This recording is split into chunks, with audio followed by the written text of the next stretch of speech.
Gen Z বিক্ষোভে আরেক সরকারের নতি শিকার। এবার ভারতে কেন্দ্রীয় শিক্ষামন্ত্রীর পদত্যাগ।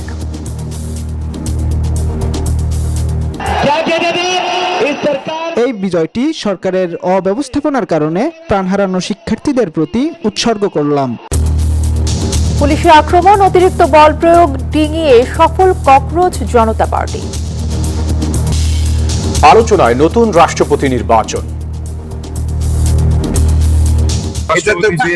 সভা করবে, মিটিং করবে, স্ট্যান্ডিং কমিটি মিটিং হবে, ডিসিশন হবে। এতদিন স্থিতিশীলতায় মনোযোগ দিয়েছে বিএনপি, মন্তব্য বিশ্লেষকদের। যেহেতু রাষ্ট্রপতি আগে থেকে চলে আসছেন এবং ক্রাইসিস সময় তিনি পার করতে পেরেছেন, নির্বাচনটাও তিনি করতে পেরেছেন, সেহেতু বিএনপি হয়তো মনে করেছে যে না, পরেও রাষ্ট্রপতি পদটা নিয়ে চিন্তা করা যায়। ওই জায়গাটা হয়তো বিএনপি ভালোভাবে রিড করতে পারছে যে কি থেকে কি হতে পারে। স্বনির্ভর সমৃদ্ধ দেশ গড়তে চায় সরকার। প্রবাসে বাংলাদেশি মেধাবীদের সঙ্গে যোগাযোগ বাড়ানোর তাগিদ প্রধানমন্ত্রীর। প্রবাসে বিশ্ব স্বীকৃত এই সব মেধাবীদেরকে বাংলাদেশের সমৃদ্ধির পথে আরও গভীরভাবে যুক্ত করার ব্যাপারে সরকারি বেসরকারি পর্যায় থেকে উদ্যোগ নেওয়া অত্যন্ত জরুরি। ভালোই ভালোই গণভোটের রায় মেনে নিন, বিরোধী নেতাদের হুঁশিয়ারি। সব সরকারি সংস্থায় দলীয়করণের অভিযোগ। সংকট কাটছে না সিএনজি স্টেশনে। দিন রাত দীর্ঘ সারিতে অপেক্ষা, ঘন্টার পর ঘন্টা। চরম ভোগান্তিতে শত শত চালক। এবং বিশ্বকাপের পর সেরা ফুটবলারদের দিকে ইউরোপীয় ক্লাবগুলোর নজর। বাজার মূল্য নিয়ে সরগরম ট্রান্সফার মার্কেট। দর্শক, স্বাগত নিউজ 24 সংবাদে। আর পুরো সংবাদে আপনাদের সাথে আছি আমরা দুজন, আমি ফয়সাল মাহমুদ এবং আমি তাসনিম অর্থে। দেখছিলেন বিআরবি কেবল সংবাদ শিরোনাম। চলে যাব পুরো খবরে। ককরোচ জনতা পার্টির তীব্র বিক্ষোভের মুখে পদত্যাগে বাধ্য হলেন ভারতের কেন্দ্রীয় শিক্ষামন্ত্রী ধর্মেন্দ্র প্রধান। শনিবার সিজেপি ও কেন্দ্রীয় সরকারের মধ্যে বৈঠকের আগেই প্রধানমন্ত্রী নরেন্দ্র মোদীর কাছে পদত্যাগপত্র পাঠান তিনি। সামাজিক যোগাযোগ মাধ্যমে বিষয়টি নিশ্চিত করেছেন ধর্মেন্দ্র নিজেই। তার পদত্যাগকে বড় জয় বলে অভিহিত করেছেন সিজেপির প্রতিষ্ঠাতা অভিজিৎ দীপকে। ঘোষণা দিয়েছেন আন্দোলন প্রত্যাহারের।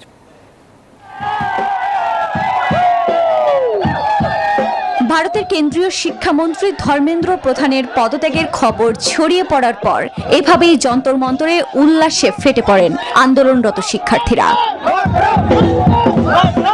ককরোচ জনতা পার্টি ও রাজনৈতিক দলগুলোর নজিরবিহীন আন্দোলনের মুখে শনিবার পদত্যাগ করতে বাধ্য হন ধর্মেন্দ্র প্রধান।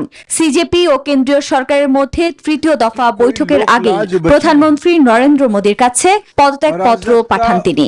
সামাজিক যোগাযোগ মাধ্যমে দীর্ঘ এক পোস্টে পদত্যাগের বিষয়টি নিজেই জানান তিনি। দাবি করেন দেশ বিরোধী শক্তিগুলোর সুযোগ পণ্ড করতেই এ পদক্ষেপ। শিক্ষামন্ত্রীর পদত্যাগের খবর ছড়িয়ে পড়ার পরপরই আনন্দ উল্লাস করেন শিক্ষার্থীরা। পাশাপাশি একে বড় বিজয় বলে অভিহিত করেন সিজেপির প্রতিষ্ঠাতা অভিজিৎ দীপকে। এই বিজয়টি সরকারের অব্যবস্থাপনার কারণে প্রাণ হারানো শিক্ষার্থীদের প্রতি উৎসর্গ করলাম। সামাজিক যোগাযোগ মাধ্যমে এক পোস্টে একে গণতন্ত্রের বিজয় হিসেবে অভিহিত করেন সোনম ওয়াংচু। এর আগে নিট পরীক্ষায় প্রশ্ন ফাঁস এবং শিক্ষা ব্যবস্থার নানা অনিয়মের প্রতিবাদে যন্তর মন্তরে 6 জুন প্রথম আন্দোলন করেন অনলাইন বিদ্রুপ থেকে জন্ম নেয়া দল ককরোচ জনতা পার্টি। 20 জুন থেকে শিক্ষামন্ত্রীর পদত্যাগের দাবিতে আন্দোলন জোরালো করে তারা। আফরিন মৌ, নিউজ 24। ভারতের কেন্দ্রীয় শিক্ষামন্ত্রী ধর্মেন্দ্র প্রধানের পদত্যাগকে গণতন্ত্র এবং শিক্ষার্থীদের আন্দোলনের অর্জন হিসেবে স্বাগত জানিয়েছে বিরোধী দলগুলো। একে সাধারণ মানুষের ঐক্যবদ্ধ শক্তির বিজয় বলছেন তারকা ও নাগরিক সমাজের প্রতিনিধিরা। তবে শুধু পদত্যাগে নয়, প্রশ্ন ফাঁসের বিচার ও সামগ্রিক শিক্ষা ব্যবস্থার সংস্কারে জোর দিচ্ছেন তারা। একজন মন্ত্রীর পদত্যাগ আর তাতেই যেন বদলে গেছে দেশের রাজনৈতিক আলোচনার কেন্দ্রবিন্দু। শিক্ষামন্ত্রী ধর্মেন্দ্র প্রধানের বিদায়ের পর দেশ জুড়ে শুরু হয়েছে প্রতিক্রিয়ার ঢেউ। বিরোধী দল থেকে নাগরিক সমাজ অনেকেই এটিকে শিক্ষার্থী আন্দোলনে বড় অর্জন হিসেবে দেখছেন। কংগ্রেস নেতা রাহুল গান্ধী বলেছেন, শুধু পদত্যাগ নয়, শিক্ষা ব্যবস্থার জবাবদিহিতা নিশ্চিত করাই এখন সবচেয়ে জরুরি। কংগ্রেস সভাপতি মল্লিকার্জুন খাড়গের ভাষায় এটি শিক্ষার্থীদের ন্যায়সঙ্গত আন্দোলনের নৈতিক বিজয়। কংগ্রেস নেতা শশী থারুর বলেছেন, আন্দোলনকারীরা জাতির বিবেক জাগিয়ে তুলেছেন।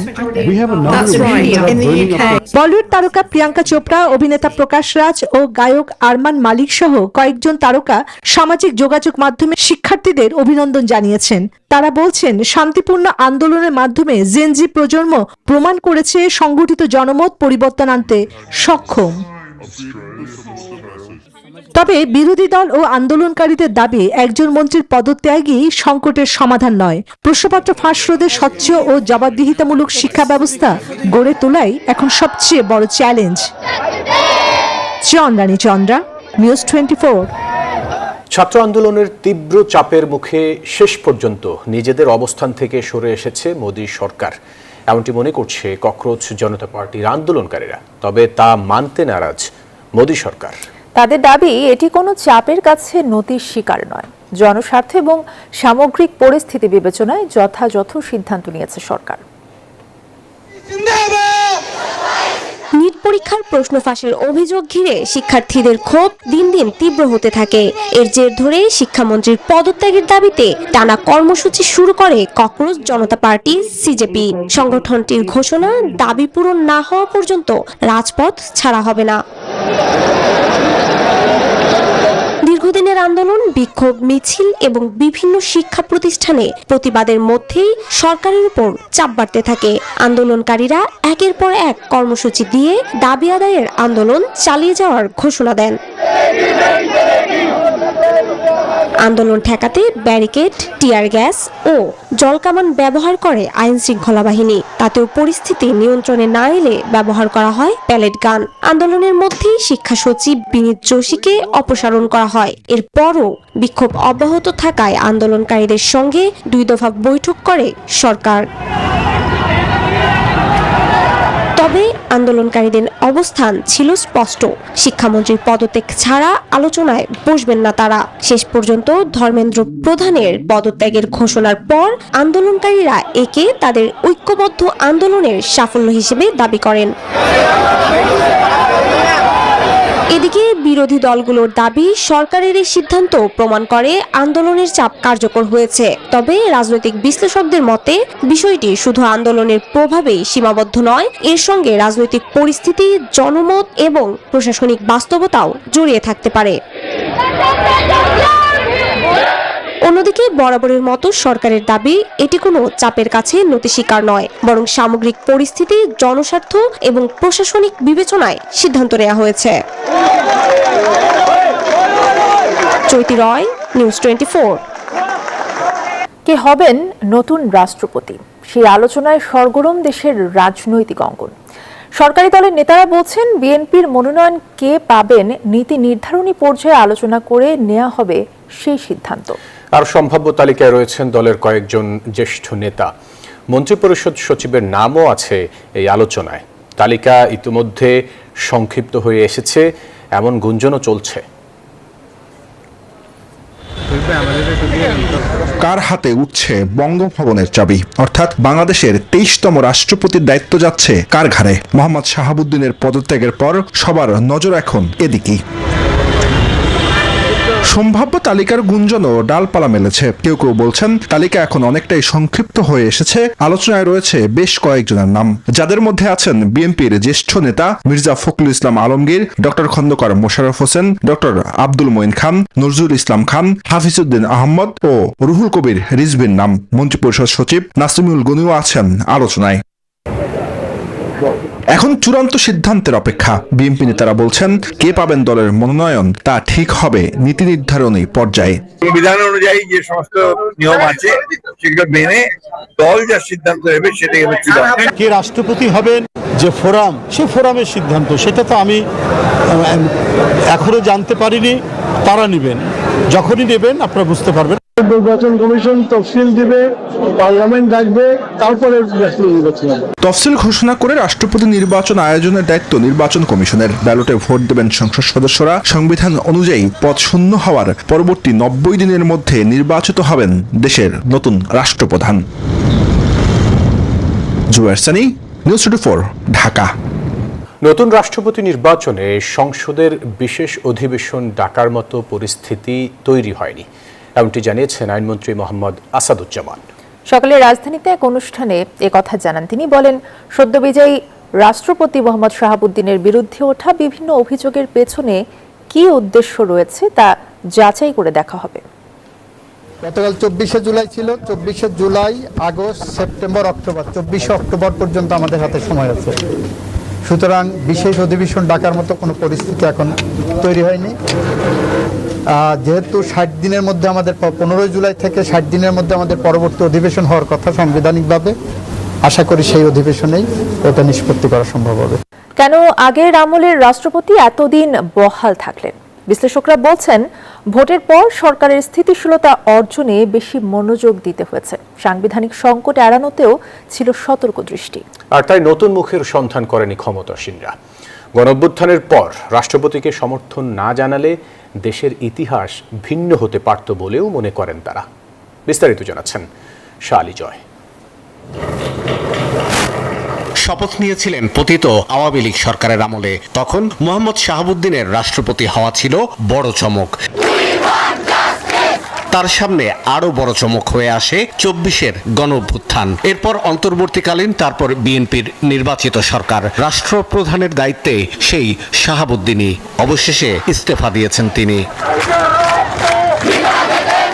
সংসদ নির্বাচনের পর সাধারণত ক্ষমতাসীন দলের কেউ রাষ্ট্রপ্রধানের দায়িত্বে আসেন, কিন্তু বিএনপি সরকার গঠনের পর সেই পথে হাঁটেনি। কেন এমন কৌশল, তা নিয়ে হয়েছে বিস্তর আলোচনা। বিএনপি ফোকাস করেছিল সরকার গঠন এবং সরকার স্টেবিলিটির উপরে প্রথম সময়টা। যেহেতু রাষ্ট্রপতি আগে থেকে চলে আসছেন এবং ক্রাইসিস সময় তিনি পার করতে পেরেছেন, নির্বাচনটাও তিনি করতে পেরেছেন, সেহেতু বিএনপি হয়তো মনে করেছে যে না, পরেও রাষ্ট্রপতি পদটা নিয়ে চিন্তা করা যায়। আরেকটা কারণ হইতে পারে যে এনসিপির উত্থান, জামাত, এরা যেভাবে রাষ্ট্রপতিকে উৎখাত করে যাতে তারা কোনো সুযোগ না নিতে পারে, আবার বিপ্লবী সরকারের ধারণাটাকে ফিরে এনে। আন্দোলনকারীদের দাবি ছিল 24-এর গণ অভ্যুত্থানের পর মোহাম্মদ শাহাবুদ্দিনের পদত্যাগ, বঙ্গভবন ঘেরাও সহ নানামুখী কর্মসূচি দেখা গেছে তাদের। তারপরও রাষ্ট্রপতি পদের প্রশ্নে অটল থেকেছে বিএনপি। 24 পরবর্তী গণ আন্দোলনের নিয়ে তার যে আন্ডারস্ট্যান্ডিং বা রিডিং, ওই জায়গাটা হয়তো বিএনপি ভালোভাবে রিড করতে পারছে আর কি, যে কি থেকে কি হতে পারে। প্রেসিডেন্ট তিনি 106 সুপ্রিম কোর্টের রেফারেন্স নিয়ে তিনি একটি সরকার গঠন করলেন। এই জিনিসটা দ্রুত না হলে ওই মুহূর্তে একটা ক্যাওস লেগে যেত এবং একটা বিপ্লবী সরকার হওয়ার সম্ভাবনা থাকতো। এবং যদি বিপ্লবী সরকার হতো তাহলে আজকের বিএনপি এই পর্যায়ে থাকতো না। বিশ্লেষকরা মনে করছেন সরকার স্থিতিশীল হয়ে উঠলেও নতুন রাষ্ট্রপতির সামনে থাকবে রাজনৈতিক চ্যালেঞ্জ। রাষ্ট্রপতির একটা বিশেষ উদ্যোগ থাকা উচিত। এই পলিটিক্যাল পার্টিগুলো যেন অন্তত মাসে একবার নিজেদের মধ্যে বসতে পারে আর কি। দেশের প্রতি কমিটেড, আর হলো তার সে ব্যক্তিত্ব আছে, যে কোনো ক্রাইসিসে তিনি সিদ্ধান্ত নিতে পারেন। আর ফাইনালি হলো এমন ব্যক্তিত্ববোধ যেন মানুষ তাকে রেসপেক্ট করে এই জায়গায় তিনি থাকেন। দেখেছেন নানান উত্থান পতন, পড়িয়েছেন 3টি সরকারের শপথ। মোহাম্মদ শাহাবুদ্দিনের মেয়াদকাল দেশের ইতিহাসের বাঁক বদলের সাক্ষী হয়ে থাকবে বলছেন বিশ্লেষকরা। শাহ আলী জয়, নিউজ 24, ঢাকা। স্বনির্ভর, সমৃদ্ধ ও প্রযুক্তি নির্ভর বাংলাদেশ গড়তে চায় সরকার, এমনটি জানিয়েছেন প্রধানমন্ত্রী তারেক রহমান। সকালে রাজধানী তেজগাঁওয়ে ন্যাশনাল সেমিকন্ডাক্টর সিম্পোজিয়াম ও রোবোটিক্স সামিটে অংশ নেন তিনি। বলেন, এই খাতকে অগ্রাধিকার দেয়া হচ্ছে। সেমিকন্ডাক্টর শিল্পে শুল্ক প্রত্যাহারের কথাও উল্লেখ করেন সরকার প্রধান। রাজধানীর তেজগাঁওয়ে নভ থিয়েটারে 2 দিনব্যাপী national semiconductor symposium and BER সামিটের উদ্বোধনী অনুষ্ঠানে যোগ দেন প্রধানমন্ত্রী তারেক রহমান। জানান, এই শিল্পের ব্যবসা বান্ধব পরিবেশ তৈরিতে কাজ করছে সরকার। সর্বাত্মক পরিকল্পনা বাস্তবায়নের কাজ শুরু করেছে।